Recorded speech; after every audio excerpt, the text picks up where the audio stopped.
Caros amigos, o amor de Jesus esteja conosco neste instante.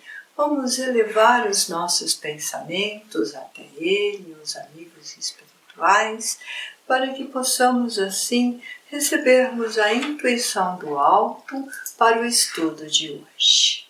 Mestre Jesus, querido amigo de todos os momentos, que hoje e todos os dias possamos compreender os seus ensinos praticando e ao mesmo tempo que possamos envolver os nossos irmãos em muita paz e muita luz para que eles possam encontrar na fé restauradora a paz que vem dos céus.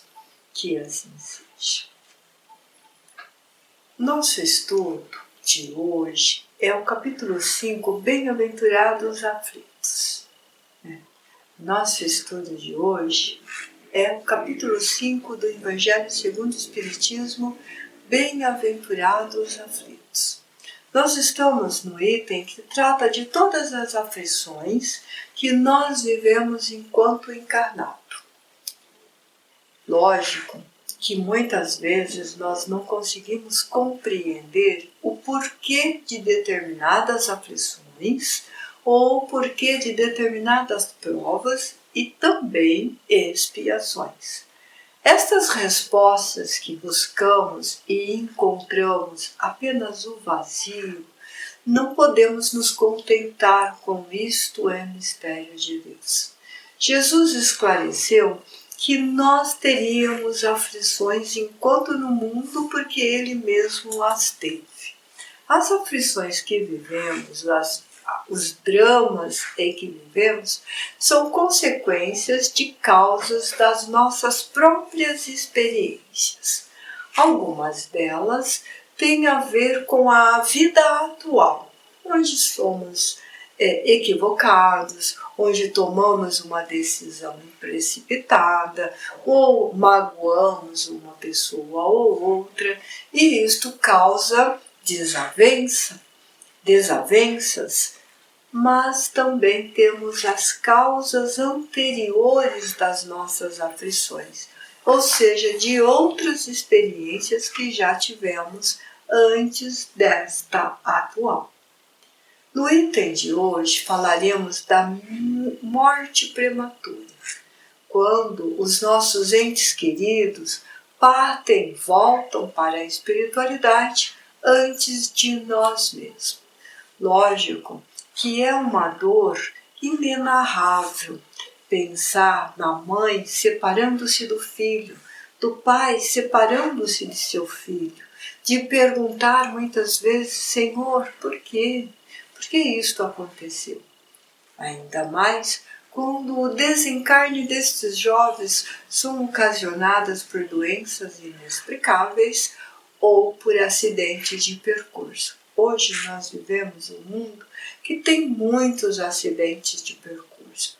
A morte no trânsito, o desencarne por acidente de trânsito é uma das maiores em todo o mundo. O Brasil, inclusive, é campeão em acidentes de trânsito e é por causa disto que ele faz campanhas sucessivamente para que possamos despertar com relação à imprudência.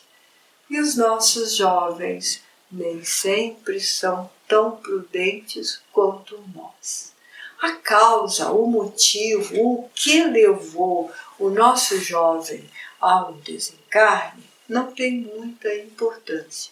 O importante aqui é tentar compreender por que nós passamos por esta prova.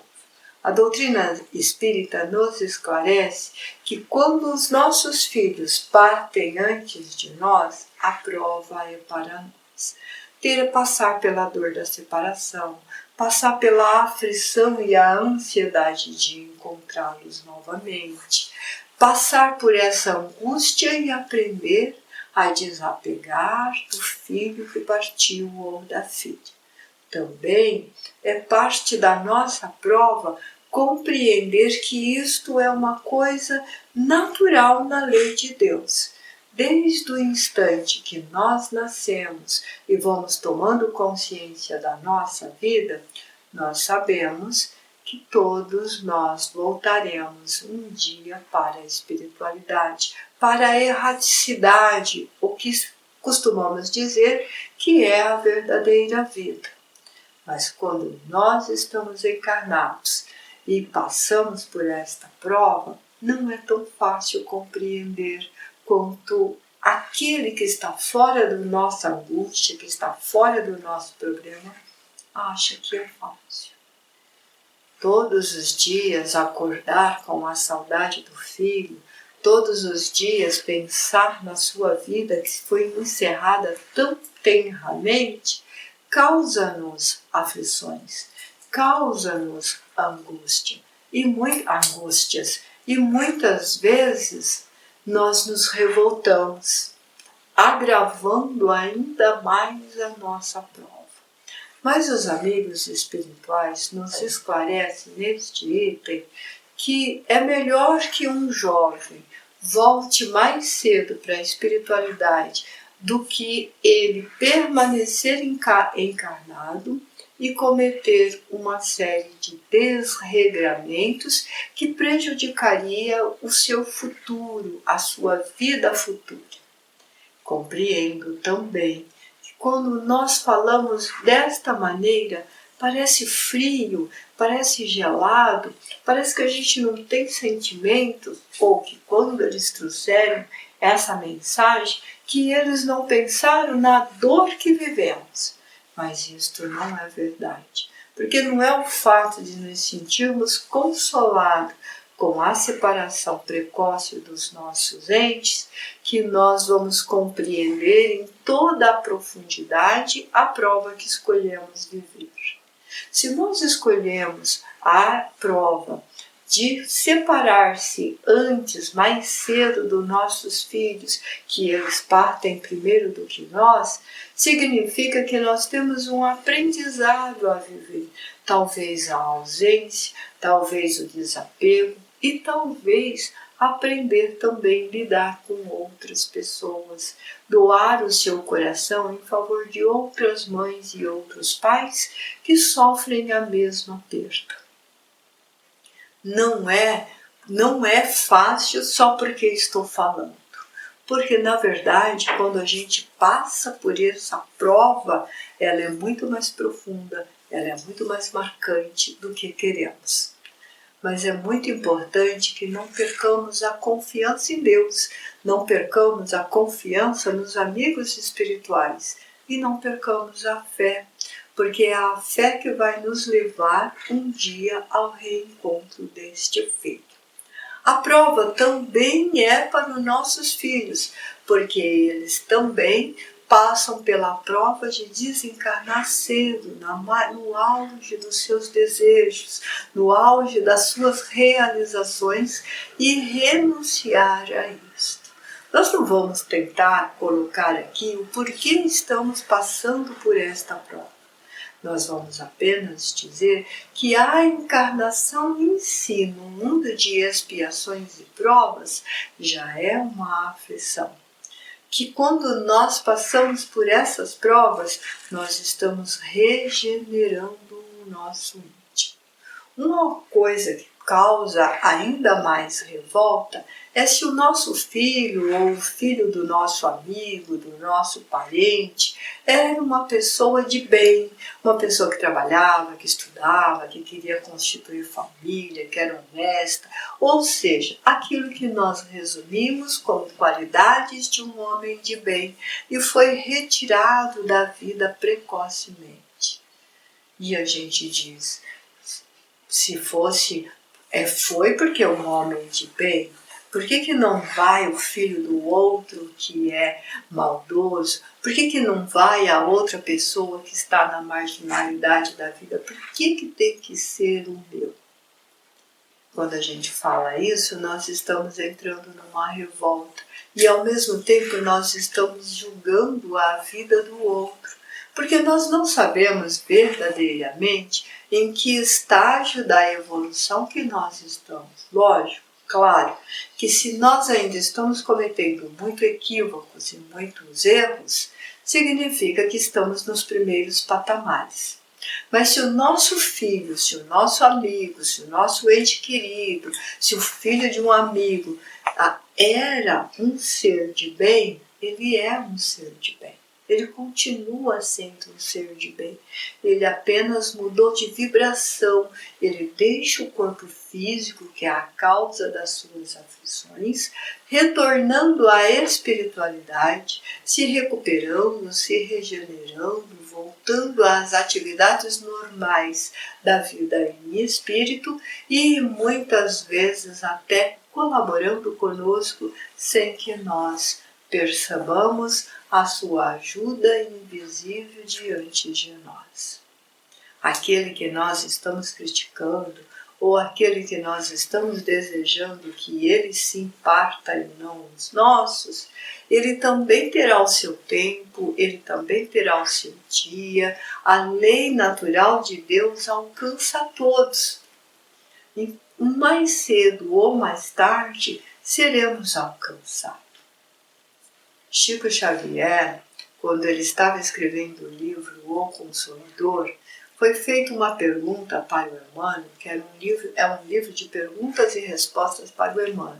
Foi feita uma pergunta com relação a quem é o criminoso, quem é o marginal hoje, o que significa isso, ou então por que nós teríamos que viver com isso.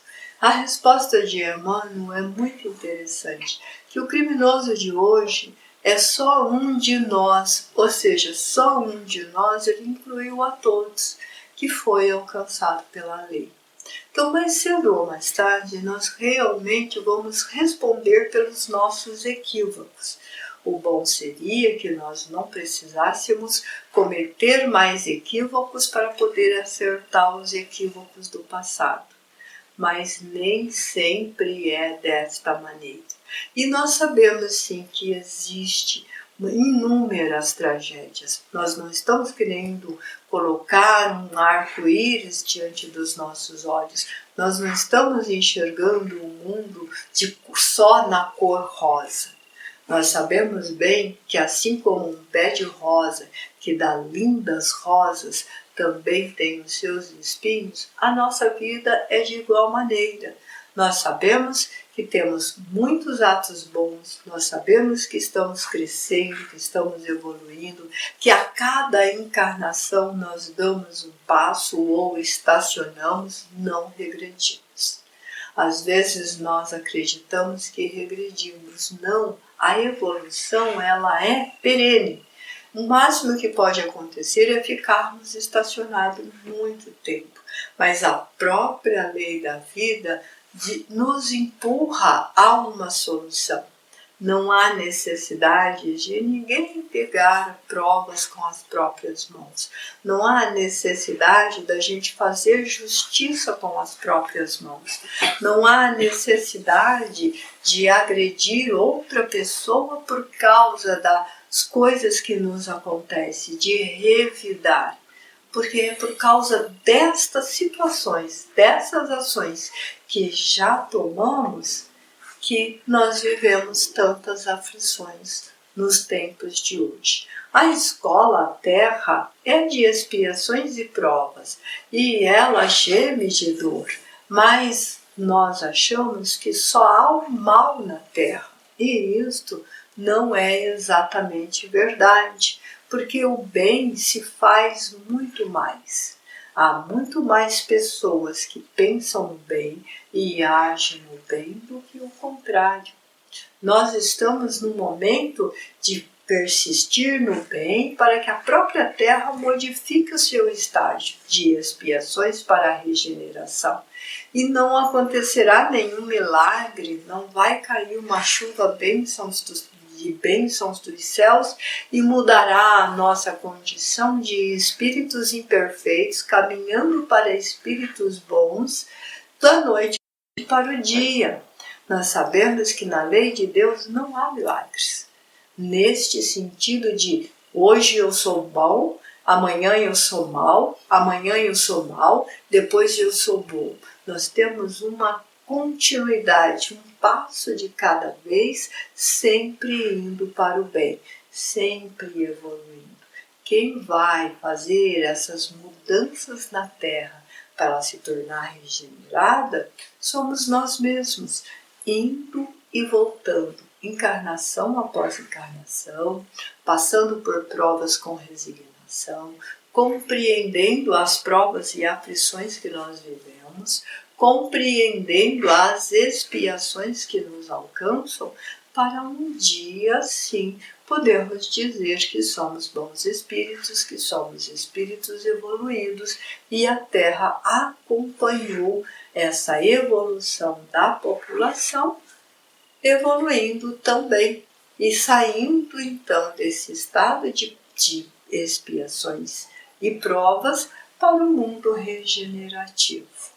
Nós, às vezes, falamos muito sem perceber, porque nós gostamos de olhar as coisas sempre berço túmulo. Temos esse hábito, que é um hábito até atávico.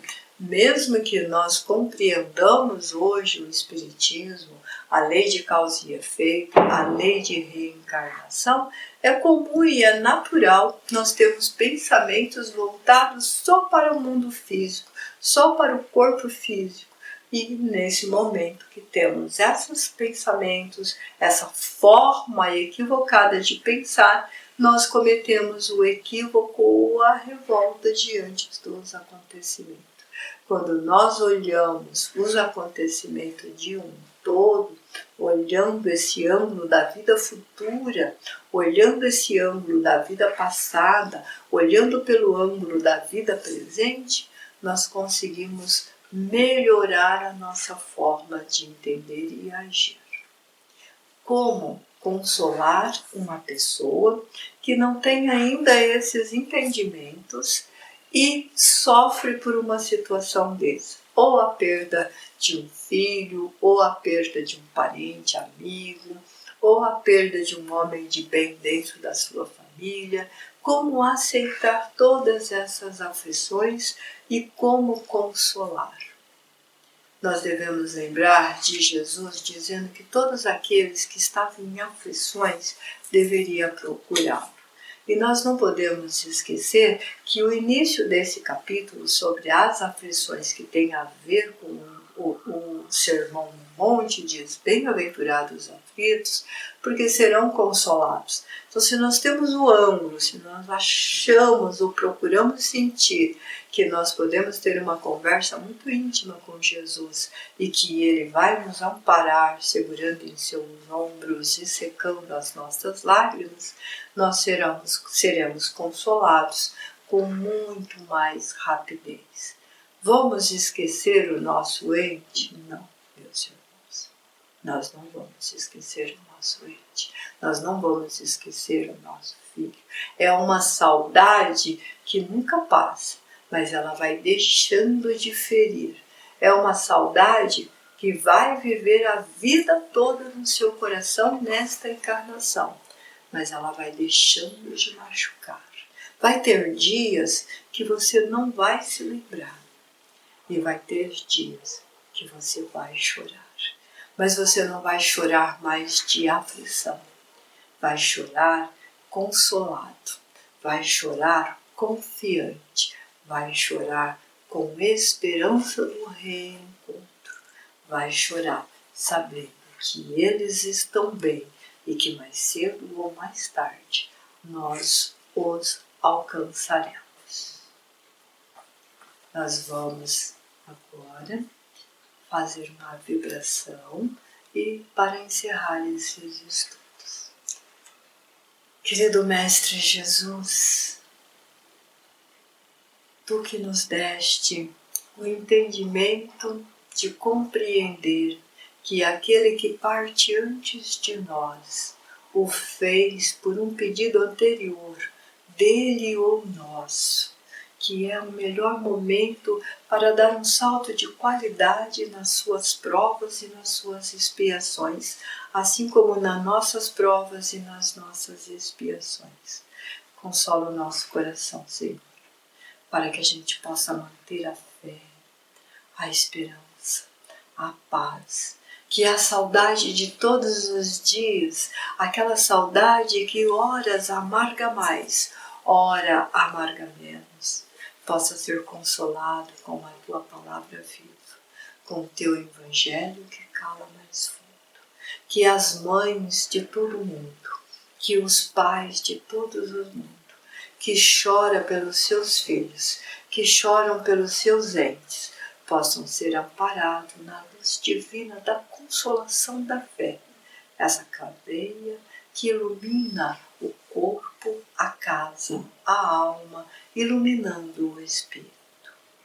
Pai de infinita bondade, nós te agradecemos profundamente a oportunidade de estarmos encarnados e a oportunidade de passar por prova tão grande que não podemos muitas vezes descrevê-la, mas que essa dor de hoje, que essas lágrimas de agora possa ser consolado no futuro.